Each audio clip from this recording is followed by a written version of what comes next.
O homem desonesto levou sua nova namorada para terminar com a ex-namorada. Você vai terminar comigo e ainda traz sua nova namorada aqui? Eda pensou que o namorado tinha visto as notícias de ontem e intencionalmente trouxe alguém para provocá-la. Ela estava prestes a explicar quando o namorado mencionou que tinha visto as notícias de ontem. O CEO rico, perseguido por muitas Eda, porque ele se interessaria por ela. Eda ficou completamente arrasada ao perceber a verdadeira natureza do namorado. Enquanto isso, o CEO Serkan estava realizando uma coletiva de imprensa para esclarecer os rumores de ontem. Inesperadamente, Eda, querendo salvar sua reputação, subiu diretamente ao palco na frente de todos. Então, de repente, ela segurou o rosto de Serkan e o beijou, deixando todos surpresos. Ninguém entendia o que estava acontecendo, e os repórteres tiravam fotos freneticamente desse furo de notícia. Enquanto isso, os dois protagonistas pareciam imersos em seu próprio mundo, aparentemente ainda saboreando o beijo. Os amigos de Eda e os funcionários de Serkan ficaram paralisados, e até aquele momento, os repórteres continuavam tirando fotos. O ex-namorado de Eda também ficou chocado e se virou para ir embora.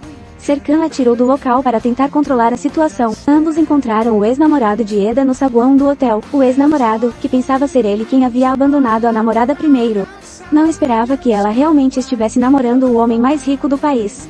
Ele achava que ela ainda o amava. Depois que o ex-namorado foi embora, Eda imediatamente soltou a mão de Serkan.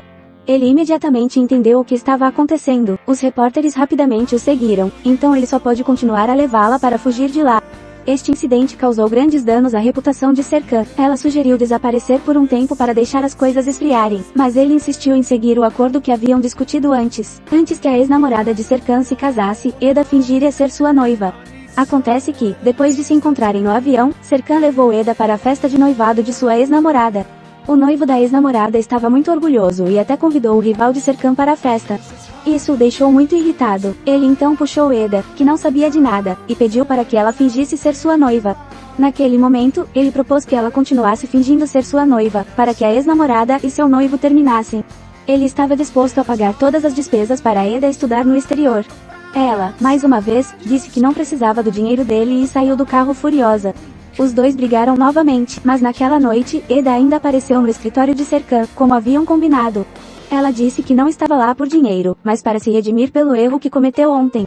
Serkan reiterou sua condição novamente. Ele estava disposto a pagar todas as despesas para que ela estudasse no exterior, mas Eda recusou sua oferta. Ela disse que, se você realmente quiser me agradecer, deixe-me trabalhar na sua empresa. Serkan disse que ela ainda não havia se formado na faculdade e, portanto, não atendia aos requisitos de contratação da empresa. Ela disse que a razão pela qual não pôde ingressar na faculdade foi por sua causa. Eda, vendo que ele ainda não estava disposto a aceitar, se virou para sair. Serkan a impediu, educadamente puxou uma cadeira para que ela se sentasse e começaram a negociar novamente. Serkan prometeu deixá-la trabalhar, mas ela só poderia ser sua assistente. Ele não poderia envergonhá-la na frente dos outros. Serkan apresentou sua própria condição. Sempre que ele precisasse, fosse dia ou noite, ela teria que estar ao seu lado. Ela precisaria de outra condição: você não pode me tocar. Serkan riu e disse que ele é quem deveria se preocupar com isso. Eles se revezaram acrescentando condições como essa a noite toda. Os olhares de ambos ficaram cada vez mais ternos. Uma brisa leve soprou, e a sensação de calor encheu o ar novamente. Depois que todos os termos foram acordados, Eda assinou o contrato. Serkan também sorriu, um sorriso que não se via há muito tempo. Será que tudo vai correr tão bem quanto eles pensam? De acordo com o acordo de confidencialidade, eles precisavam anunciar publicamente que estavam noivos. Depois de voltar para casa, Eda contou à tia sobre seu noivado. A tia já tinha visto as notícias, mas ela imediatamente disse que Eda estar com um CEO como Serkan não era nada realista. A tia exigiu que ela trouxesse Serkan para que pudessem se conhecer. Mesmo um cego poderia perceber que Eda estava apaixonada, mas quando ela disse que seu namorado era o homem mais rico do país, seus amigos não acreditaram. No segundo seguinte, o carro de Serkan apareceu na porta. Ambos se sentiram inexplicavelmente animados, como se estivessem realmente namorando. Eda não esperava que Serkan a levasse para conhecer a mãe dele. A mãe dele era extremamente arrogante, como se fosse uma rainha. Ela criticou Eda incessantemente desde o primeiro encontro, dizendo que ela não tinha educação. Uma pessoa que trabalha em uma floricultura como você quer se casar com uma família rica como a nossa. Eda não pôde aguentar mais e revelou que eles estavam apenas fingindo estar noivos. Ela disse à senhora para não pensar demais. Depois de chegarem à empresa, Serkan anunciou que estava noivo de Eda. A partir de agora, ela seria sua assistente pessoal na empresa.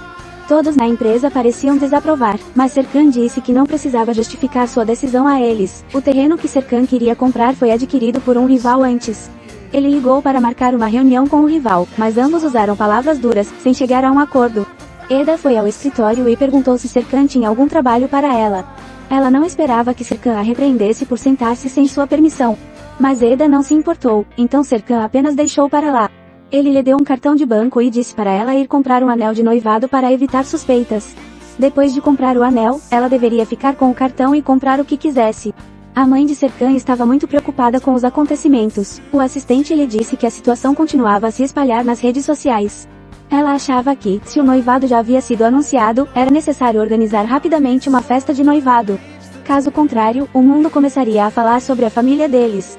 Ela imediatamente ligou para o filho e disse para ele se preparar para a festa.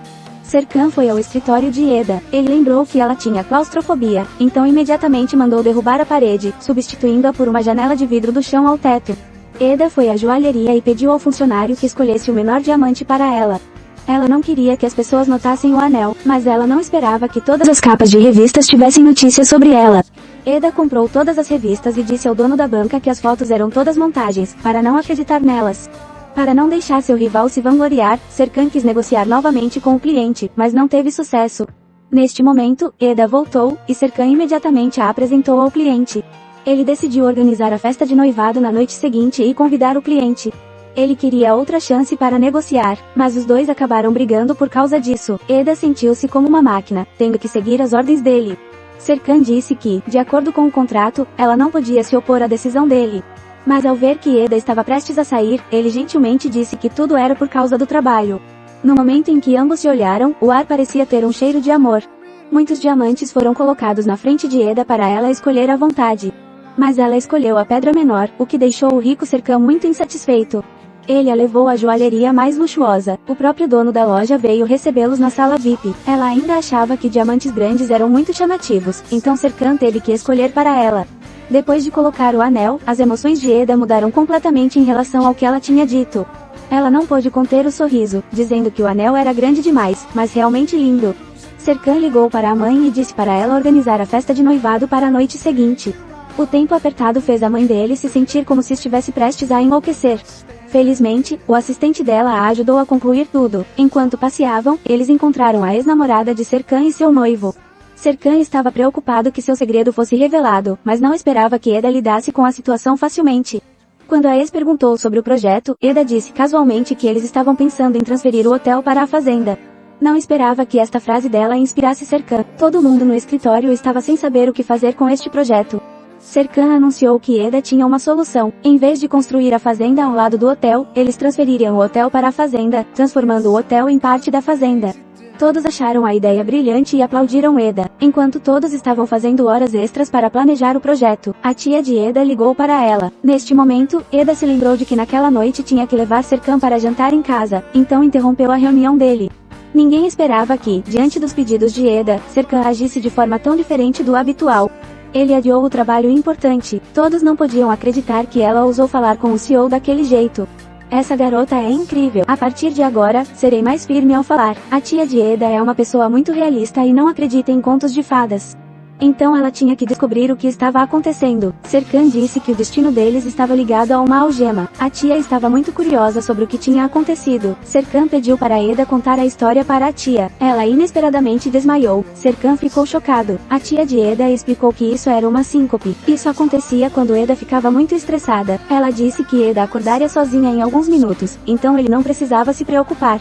Depois que a tia saiu, Serkan tentou acordar Eda. Ele não esperava que os amigos dela estivessem espionando de longe. Um dos amigos tirou o telefone para tirar uma foto, mas esqueceu de desligar o flash, então Serkan os descobriu. Eles começaram a fazer várias perguntas a Serkan. A tia de Eda achou aquilo tudo muito estranho, então ela mandou todos saírem para que pudesse conversar em particular com Serkan. Ela contou que havia criado Eda sozinha. Embora a família não fosse rica, ela sempre se esforçou para garantir que Eda vivesse com dignidade. Independentemente do jogo que Serkan estivesse jogando, se você ousar machucar um fio de cabelo de Eda, eu não vou te perdoar. Serkan usou sua paciência e inteligência para tranquilizar a tia. Depois do jantar, Serkan voltou para a empresa para fazer horas extras. Eda ficou na varanda admirando o anel de diamante em sua mão. Em seu coração, ela se sentiu aquecida. Serkan, do outro lado, também se sentiu assim. Uma estrela cadente passou pela janela. Ambos pareciam estar pensando se o outro tinha visto também.